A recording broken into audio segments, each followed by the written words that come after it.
அற்பெரும் ஜோதி. அனைவருக்கும் வந்தனம். இது இப்போது இருக்கக்கூடிய மதுமேக நோய், சுகருக்கான ஒரு அற்புதமான சூரணம். இதில் 15 வகையான பொருட்கள் சேருது. இதை நம்ம தினசரி கஷாயம் வச்சு குடிச்சிட்டு வந்தால் சுகர் உள்ளவங்களுக்கு குடித்த அன்றே ஒரு நல்ல ஒரு ரிசல்ட்டை தரக்கூடிய அருமையான மருந்து. இதை தேவை அறிஞ்சு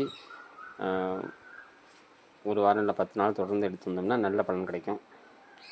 குடித்த அன்றே அந்த பலனை நாம் அனுபவிக்கலாம். விரைவாக மதுமேக நோயிலிருந்து வெளிவரத்துக்கு நம்ம மற்ற பக்குவ உணவு வகைகளோடு இருக்கும்போது நல்ல மாற்றம் தரக்கூடிய ஒரு சிறப்பான மருந்து.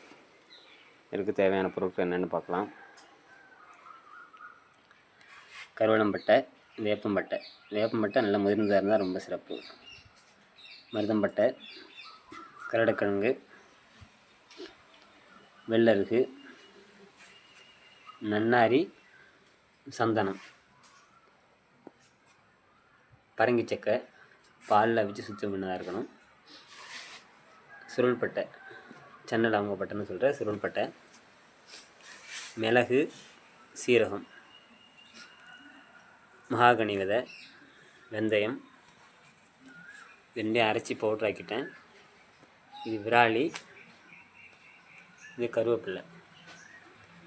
இது எல்லாமே சம அளவு எடுத்து தனித்தனியாக சூரணம் செஞ்சு ஒன்று சேர்த்து வச்சுக்கொண்டு ஒரு 2லேருந்து 4 கிராம் காலையில் தினசரி காலை இரவு ஆகாரத்திற்கு முன்னாடி ஒரு 1/2 லிட்டர் நீரில் இட்டு ஒரு 100 மில்லியாக சுண்டை வைத்து வடிகட்டி சாப்பிட்டு வந்தோம்னா தோல் சம்மந்தப்பட்ட பிரச்சனைகளிலிருந்து சுகர்னு சொல்கிற மதுமய மேகம் உள்ளிட்ட பலவிதமான நோய்கள் சாந்தமாகி கல்லீரலுக்கு பலத்தை தரக்கூடிய, அதே சமயம் சுகருக்கு மருந்து எடுத்துக்கொள்ளும் பொழுது ஏற்பட பலவீனம் இல்லாமல் பலத்தையும் தரக்கூடிய ஒரு அற்புதமான மருந்து